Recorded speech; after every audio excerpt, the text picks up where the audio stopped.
नमस्कार दोस्तों, स्वागत है आपका आज के मुख्य समाचार में, जिसमें सबसे पहली और बड़ी खबर में आपको बताएंगे कि पहाड़ों को चीरकर सेना के लिए बना दिया रास्ता, अब चीन रहे खबरदार। दूसरी बड़ी खबर में जिक्र होगा कि सैन्य कमांडर का बड़ा बयान, बोले आतंकियों से भी ज्यादा खतरनाक हैं over the ground workers, Pakistan के इशारे पर फैलाते हैं हिंसा। तीसरी बड़ी खबर में जिक्र होगा कि हिमालय की चोटी पर भी नहीं लगेगी सैनिकों को ठंड, DRDO ने 5 कंपनियों को सौंपी है ECWCS टेक्नोलॉजी। क्या है ये आपको बताएंगे दोस्तों। चौथी बड़ी खबर में जिक्र होगा कि इजराइल के भीषण हवाई हमले में सीरिया बंदरगाह पर तबाही, रूस ने तैनात कर रखा है S-400। और पांचवी बड़ी खबर में जिक्र कोरोना का, ओमिक्रॉन पूरी ताकत से दुनिया में होता जा रहा है खतरनाक, WHO ने दी है बड़ी चेतावनी। दोस्तों, हर एक खबर की गहराई में आपको ले जाएंगे, लेकिन उससे पहले अगर आपको भी देश की सेना और PM मोदी पर पूरा भरोसा है तो आप इस वीडियो को जरूर लाइक कीजिए और लाल बटन को दबा के चैनल को फ्री में सब्सक्राइब करके घंटी बजाकर कमेंट में लिखिए जय हिंद। दोस्तों,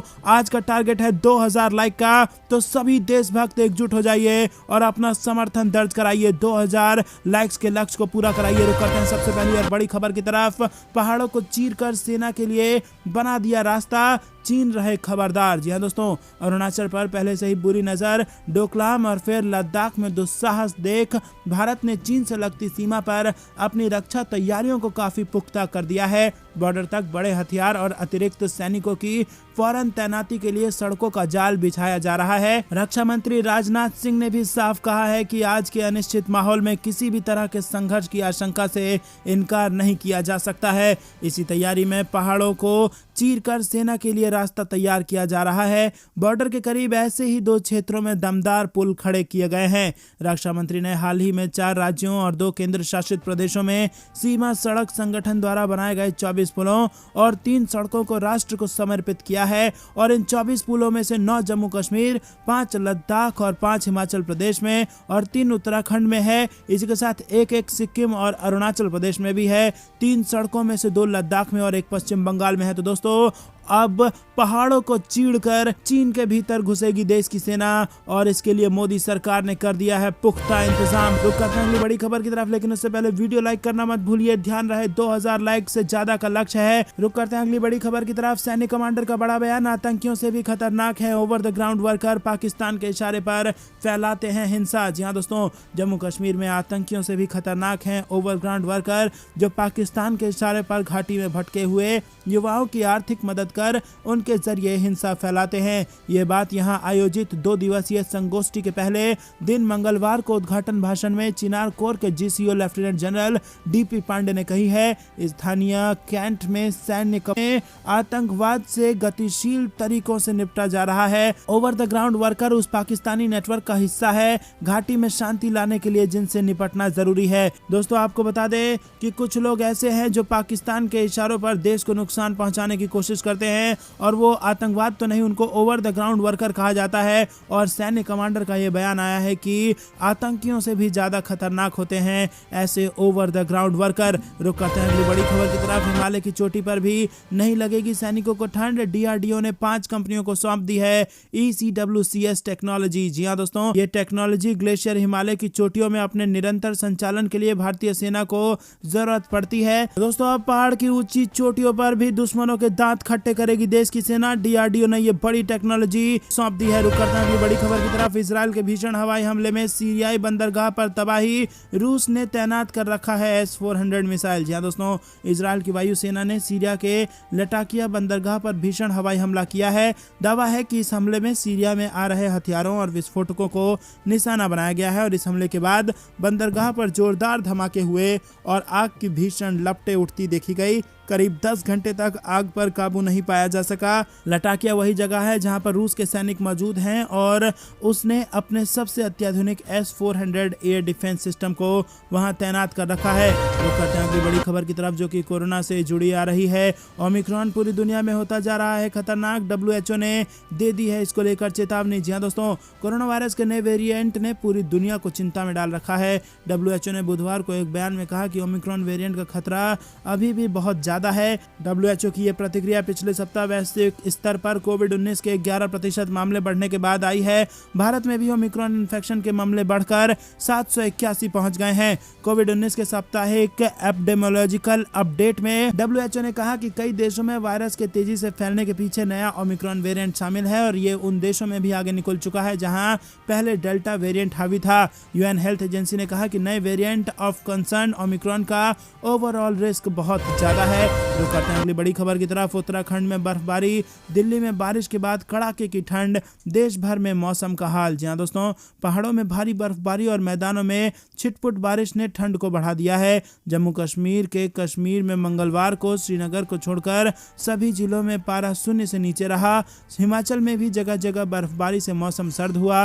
राजधानी दिल्ली में मंगलवार को दिन भर होती रही छिटपुट बारिश से पारा लुढ़क कर 9.4 डिग्री पर रहा, जबकि अधिकतम तापमान सामान्य से 3 डिग्री कम 18 डिग्री दर्ज किया गया है। मौसम विभाग के मुताबिक अगले 2-3 दिन ठंड बढ़ेगी और पारा 5 डिग्री तक पहुंच जाएगा। रुक करते हैं अगली बड़ी खबर की तरफ। साल 2021 के पीएम मोदी के वो 6 काम जो 2000 रखेंगे हाई। जी हां दोस्तों, राजनीतिक घटनाओं के लिहाज से 2021 काफी उतार चढ़ाव भरा रहा है।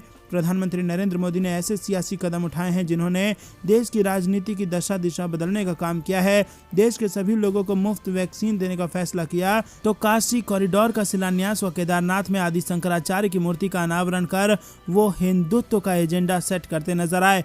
पीएम मोदी ने कृषि कानून वापस लेने का कदम उठाया तो साल भर के बाद आंदोलन करने वाले किसानों की वापसी हुई। इतना ही नहीं, बंगाल में बीजेपी की 3 से 77 तक के आंकड़े तक पहुंचने का काम किया और यूपी में सीएम चेहरे को लेकर तस्वीर साफ की तो 4 राज्य में अपने सीएम बदलकर राजनीतिक एक्सपेरिमेंट भी किया। इसी तरह के साल 2021 में पीएम मोदी के 6 बड़े दावे और दाव आपको बता रहे हैं। जी हां दोस्तों, सबसे पहला दाव फ्री वैक्सीन का उपहार, दूसरा दाव हिंदुत्व का उभार, तीसरा दाव जो इस साल में पीएम मोदी की सरकार ने की है वो है बदल दिए 4 सीएम और किया राजनीतिक एक्सपेरिमेंट।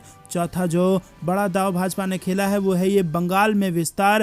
पहले कम सीटें थी, अब 77 सीटें जीतकर मुख्य विपक्षी दल बन गई है भाजपा। इसी के साथ आपको बता दें कि चुनाव सुधार भी किए गए हैं, कृषि कानूनों पर भी बड़ा एक्शन लिया गया है पीएम मोदी द्वारा। तो ये 6 ऐसे दाव हैं जिसकी वजह से 2022 में भी भाजपा का जोश रहेगा हाई। दोस्तों रुक करते हैं अगली बड़ी खबर की तरफ। किसानों के विरोध का नहीं है असर, पश्चिमी उत्तर प्रदेश में बीजेपी जीतेगी अधिक से अधिक सीटें, अनुराग ठाकुर का बड़ा बयान। जी हां दोस्तों, केंद्रीय मंत्री अनुराग ठाकुर ने जोर देकर कहा कि भाजपा पिछले विधानसभा चुनाव की तुलना में पश्चिमी उत्तर प्रदेश में अधिक सीटें जीतेगी। उन्होंने दावा किया कि किसानों के विरोध का क्षेत्र की जनता की भावनाओं पर कोई असर नहीं पड़ रहा है। आपको बता दें कि अनुराग ठाकुर भाजपा के उत्तर प्रदेश चुनाव सह प्रभारी भी है और उन्होंने दावा किया है कि उनकी पार्टी योगी सरकार के कामकाज और गुंडाराज के खिलाफ कार्रवाई के कारण सकारात्मक जनभावना के दम पर राज्य में 300 से ज्यादा सीटों के साथ सत्ता में वापसी करेगी। पीटीआई की एक रिपोर्ट के मुताबिक जब उनसे पूछा गया कि क्या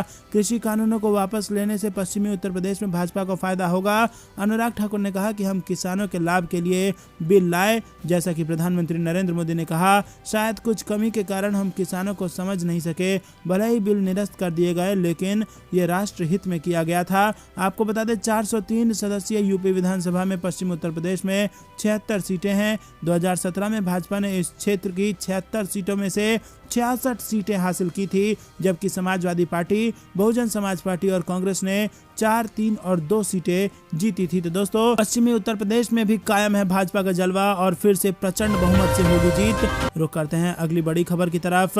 बिहार में शुरू हो चुके हैं कोरोना की तीसरी लहर, मुख्यमंत्री नीतीश कुमार ने चेताया। जी हां दोस्तों, ओमिक्रॉन संकट के बीच बिहार के मुख्यमंत्री नीतीश कुमार का बड़ा बयान। नीतीश कुमार का कहना है कि राज्य में कोरोना की तीसरी लहर की शुरुआत हो चुकी है। बता दें कि बिहार में पिछले 24 घंटे में कोरोना के 47 नए मामले सामने आए थे और वहां अब पार्कों और चिड़ियाघरों तक बंद कर दिया गया है। नीतीश कुमार ने यह बात डॉक्टर्स और मेडिकल फील्ड से जुड़े लोगों को संबोधित करते हुए कही।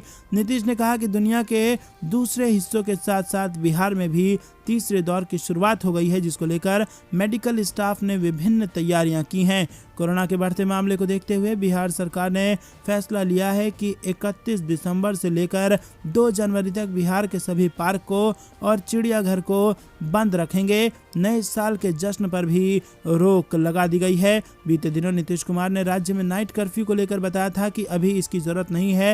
हालांकि इस बीच पटना और गया के एक बार फिर कोरोना का हॉटस्पॉट बनता हुआ नजर आ रहा है और कोरोना संक्रमण के जो मामले सामने आ रहे हैं उसमें 10 सिर्फ पटना में है, जबकि गया में 17 नए मामले की पुष्टि हुई है। तो कहते हैं अगली बड़ी खबर की तरफ। इमरान राज में पाकिस्तानी रुपए का बुरा हाल, $1 की वैल्यू 177 पर पहुंची। जी हां दोस्तों, पाकिस्तानी रुपए का हाल बेहाल है। पाकिस्तानी रुपया साल 2021 में दुनिया की सबसे खराब प्रदर्शन करने वाली करेंसी में से है। पाकिस्तानी रुपया साल 2021 की शुरुआत से करीब 12% और मई के मध्य में $152.50 के निचले स्तर पर 17% से ज्यादा गिर चुका है। रुक करते हैं अगली बड़ी खबर की तरफ। चीन पर पैनी नजर होगी। लद्दाख में 19,000 फीट पर शुरू हो रही है सबसे ऊंची मोटरेबल सड़क। जी हां दोस्तों, रक्षा मंत्री राजनाथ सिंह ने चीनी सीमा पर 27 सड़कों और पुल परियोजनाओं का उद्घाटन किया, जिसमें पूर्वी लद्दाख में 19,000 फीट की ऊंचाई पर, जी हां दोस्तों 19,000 फीट की ऊंचाई पर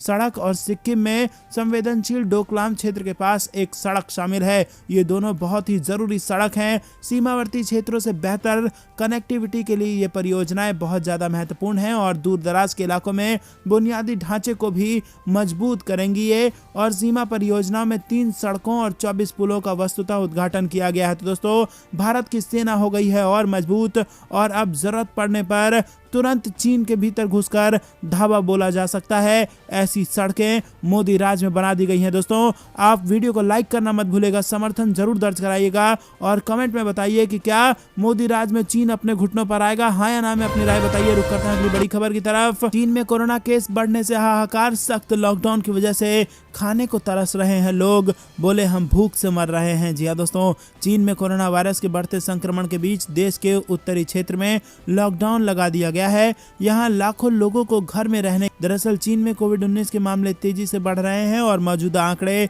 21 महीने के उच्चतम स्तर पर पहुंच गया है। चीन की सरकार हालात पर नियंत्रण पाने के लिए जीरो कोविड रणनीति पर काम कर रही है और इसके तहत अन्य देशों से जुड़ी सीमाओं पर प्रतिबंध, क्वारंटाइन की अवधि में बढ़ोतरी और लक्षित क्षेत्रों में लॉकडाउन के उपाय शामिल हैं। बीजिंग में अगले साल फरवरी में विंटर ओलंपिक होने वाले हैं, इसीलिए चीन कोरोना महामारी से जुड़े हालात पर जल्द से जल्द नियंत्रण पाना चाहता है। हालांकि कोरोना वायरस संक्रमण के मामले में लगातार बढ़ रहे हैं और यहां मंगलवार को कोविड-19 के 200 नए मामले सामने आए, जो कि मार्च 2020 के बाद एक दिन में आने वाले सबसे ज्यादा केस थे। रुक करते हैं अगली बड़ी खबर की तरफ। पीएम मोदी ने अखिलेश पर कसा तंज। सपा की उपलब्धि नोट से भरे बक्से इकट्ठा करने तक सीमित। जी हाँ दोस्तों, उससे पहले कमेंट में बताइए कि उत्तर प्रदेश में किसकी बन रही है सरकार। आपको बता दें दोस्तों कि प्रधानमंत्री नरेंद्र मोदी ने मंगलवार को कानपुर में 11,000 करोड़ रुपए लागत की मेट्रो रेल परियोजना के प्रथम खंड की शुरुआत की और कानपुर मेट्रो रेल को हरी झंडी दिखाकर रवाना कर दिया। इस मौके पर विपक्षी दलों, खासतौर से बिना नाम लिए समाजवादी पार्टी पर निशाना साधते हुए उन्होंने कहा कि जिन दलों की आर्थिक नीति ही भ्रष्टाचार हो वो यूपी का विकास नहीं कर सकते। मेट्रो रेल परियोजना की शुरुआत करने के बाद कानपुर नगर के रेलवे ग्राउंड जनसभा को संबोधित करते हुए पीएम मोदी ने ये बात कही। प्रधानमंत्री ने जोर देकर कहा कि ये पहले भ्रष्टाचार का जो इत्र इन्होंने पूरे यूपी में छिड़क रखा था वो फिर सबके सामने आ गया है, लेकिन अब वो मुंह पर ताला लगाकर बैठे हैं, क्रेडिट लेने के लिए आगे नहीं आ रहे हैं। उन्होंने कहा कि नोटों का पहाड़ जो पूरे देश ने देखा वही उनकी उपलब्धि है, यही इनकी सच्चाई है। यूपी के लोग सब देख रहे हैं, सब समझ रहे हैं। रुक करते हैं अगली बड़ी खबर की तरफ। कानपुर मेट्रो का पीएम मोदी ने किया उद्घाटन, बोले डबल इंजन की सरकार पहले हुए नुकसान की भरपाई कर रही है। पीएम मोदी ने पूर्व की सरकार पर हमला बोलते हुए कहा कि आज उत्तर प्रदेश में जो डबल इंजन की सरकार चल रही है वो बीते कालखंड के समय में जो नुकसान हुआ है उसकी भरपाई कर रही है। हम डबल स्पीड से काम कर रहे हैं। डबल इंजन की सरकार जिस काम का शिलान्यास करती है उसे पूरा करने के लिए हम दिन रात एक कर देते हैं। पीएम मोदी ने कानपुर मेट्रो का शिलान्यास किया और कहा कि हमारी सरकार इसका लोकार्पण भी कर रही है। पूर्वांचल एक्सप्रेसवे का शिलान्यास हमारी सरकार ने किया, हमारी ही सरकार ने इसका काम पूरा किया। तो दोस्तों यहाँ पर जबरदस्त दहाड़े हैं प्रधानमंत्री मोदी। उत्तर प्रदेश का चुनाव है निकट और ऐसे में प्रचंड जीत की तरफ आगे बढ़ रही है भारतीय जनता पार्टी। रुक करते हैं अगली बड़ी खबर की तरफ। 24 घंटे के भीतर दिल्ली में 500 के करीब केस, मुंबई में 1300 से ज्यादा पॉजिटिव। जी हाँ दोस्तों, आपको बता दें राजधानी दिल्ली में कोरोना की खतरनाक रफ्तार कोरोना ने पकड़ ली है। पिछले 24 घंटे में 496 नए मामले सामने आए हैं। कई महीनों बाद दिल्ली में मामले भी इसमें भी इजाफा हो गया है। राजधानी में 331 मामले सामने आए थे, लेकिन अब वो रिकॉर्ड भी तोड़ दिया गया है और इस समय सक्रिय मरीजों की संख्या 1612 पहुंच गई है। बढ़ते मामले की वजह से अब दिल्ली में कई पाबंदियां भी लगा दी गई हैं और इस समय राजधानी में येलो अलर्ट जारी है और इस अलर्ट की वजह से दिल्ली में रात 10 बजे से सुबह 5 बजे तक नाइट कर्फ्यू लगा दिया गया है और इसके अलावा cinema hall, banquet hall, spa बंद कर दिए गए हैं। रेस्टोरेंट भी 50% क्षमता के साथ ही संचालित किए जा सकेंगे। मुख्यमंत्री केजरीवाल ने आज अपने संबोधन में भी कहा है कि दिल्ली की कोरोना स्थिति पर उनकी पैनी नजर है और बदलती स्थिति को देखते हुए पाबंदियों पर फैसला लिया जाएगा। दोस्तों रुक करते हैं अगली बड़ी खबर की तरफ। अमित शाह ने समाजवादी पार्टी के नाम को ABCD से जोड़ा, बताया नया फुल फॉर्म। जी हाँ दोस्तों, यूपी में जैसे जैसे विधानसभा चुनावों के ऐलान का समय निकट आ रहा है, वैसे वैसे राजनीतिक दलों के बीच सियासी बयानबाजी भी तेज होती जा रही है। इस कड़ी में आज बीजेपी नेता और देश के गृह मंत्री अमित शाह ने समाजवादी पार्टी की ABCD बताते हुए सपा सुप्रीमो अखिलेश यादव को जबरदस्त तरीके से घेरा। केंद्रीय गृह मंत्री ने कभी समाजवादी पार्टी के गढ़ रहे हरदोई की एक जनसभा में कहा कि समाजवादी पार्टी की ABCD में A का मतलब है अपराध और आतंक, B का मतलब है भाई भतीजावाद, C का मतलब है करप्शन और D का मतलब है दंगा। ऐसे में प्रदेश की जनता को इस पार्टी और उसके नेताओं से सावधान रहने की जरूरत है। दोस्तों रुक करते हैं अगली बड़ी खबर की तरफ। पश्चिम एशिया बना अमेरिका और चीन की महत्वाकांक्षाओं का रण क्षेत्र। जहां दोस्तों पश्चिमी एशिया अमेरिका और चीन के बीच कारोबारी और राजनयिक होड़ का केंद्र बन गया है। साल 2021 में यह होड़ और तेज हुई। बीते हफ्ते वॉशिंगटन में एक बैठक के दौरान पश्चिम एशिया में बनते हालात पर खास चर्चा हुई और उस दौरान संयुक्त अरब अमीरात सरकार के राजनयिक सलाहकार अनवर गार्गेश ने कहा था कि तीखी होड़ और एक नए शीत युद्ध के बीच मिटते अंतर से हम चिंतित हैं। तो दोस्तों यहाँ पर आपको बता दें कि चीन और अमेरिका के बीच लगातार बढ़ रहा है टकराव और उस टक्कर का केंद्र होगा वेस्ट एशिया यानी कि पश्चिम एशिया। रुक करते हैं अगली बड़ी खबर की तरफ। 42 सेकंड के लिए उल्टा हो गया चीन का सैटेलाइट, अमेरिका के शहर की ले ली शक पैदा करने वाली तस्वीर। जी हाँ दोस्तों, चीन ने अपने तकनीकी ज्ञान को दुनिया के सामने दिखाते हुए दावा किया कि उसके सैटेलाइट ने अमेरिका के एक शहर के बड़े इलाके की इमेज कैप्चर की है और वो भी सिर्फ 42 सेकंड में। जी हाँ दोस्तों, दरअसल दोस्तों एक वेबसाइट WION के अनुसार चीन का ये स्मॉल कमर्शियल सैटेलाइट बीजिंग 3 कहलाता है और इस छोटे से सैटेलाइट की खास बात यह है कि ये आर्टिफिशियल इंटेलिजेंस की मदद से एक दिन में पृथ्वी के 100 चक्कर लगाकर करीब 500 क्षेत्रों की निगरानी कर सकता है। जून में लॉन्च किए गए सैटेलाइट ने अमेरिका के सैन फ्रांसिस्को खाड़ी क्षेत्र के इलाके का डेप्थ में जाकर स्कैन कर लिया और ये इलाका 3800 वर्ग किलोमीटर में फैला हुआ था। तो दोस्तों यहाँ पर एक तरीके से चुनौती और चेतावनी दोनों अमेरिका को दे दी गई है चीन द्वारा, जिसका पलटवार अमेरिका जरूर करेगा। कब करेगा, कैसे करेगा, खबर आते ही आपको बताएंगे। रुक करते हैं अगली बड़ी खबर की तरफ। क्रिकेट की पिच से सियासी मैदान में एक और एंट्री, दिनेश मोंगिया भारतीय जनता पार्टी में शामिल। जी हाँ दोस्तों, पूर्व क्रिकेटर दिनेश मोंगिया मंगलवार को दिल्ली में भारतीय जनता पार्टी में शामिल हो गए। इस दौरान पार्टी के नेताओं ने उनका स्वागत किया। सियासी पारी को लेकर मोंगिया ने कहा कि मैं भारतीय जनता पार्टी में शामिल होकर पंजाब के लोगों की सेवा करना चाहता हूं। देश के विकास के लिए भाजपा से बेहतर कोई और पार्टी नहीं है। क्या दोस्तों आप भी ऐसा मानते हैं और अभी तक वीडियो को लाइक नहीं किया है तो आलस्य ना करें, तुरंत वीडियो को लाइक करके अपना समर्थन दर्ज कराएं। मोंगिया ने अपने कैरियर में 57 वनडे और एक T20 मैच खेला है। इसमें उन्होंने कुल 1268 रन बनाए हैं। 1995 से 96 में डेब्यू करने वाले मोंगिया ने 2002 में गुवाहाटी में जिम्बाब्वे के खिलाफ 159 रन की पारी खेलकर टीम में अपनी दावेदारी मजबूत की थी और अब वह अपना सियासी पारी खेलने जा रहे हैं और पंजाब के चुनाव में उनका इस्तेमाल कर सकती है भारतीय जनता पार्टी। दोस्तों रुक करते हैं अगली बड़ी खबर की तरफ। ब्रिटेन ने रूस चीन को शत्रु राष्ट्रों की सूची में डाल दिया है। जी हाँ दोस्तों, ब्रिटेन के सुरक्षा एवं सीमा राज्य मंत्री डेमियन हिंसन ने साइबर संबंधी गतिविधियों पर चिंता जाहिर करते और कथित दुष्प्रचार अभियानों का हवाला देते हुए कहा कि ब्रिटेन ने रूस, चीन और ईरान को शत्रु राष्ट्रों की सूची में डाल दिया है। वहीं हिंस ने रविवार को द टेलीग्राफ को बताया कि मैंने जिन 3 देशों का उल्लेख किया है वहां साइबर गतिविधियां काफ़ी ज़्यादा हैं और इस पर काम करने वाले लोग भी काफ़ी ज़्यादा हैं। ऐसे में ये बड़े पैमाने पर अपने लोगों को दूसरे देशों के पीछे लगा सकते हैं।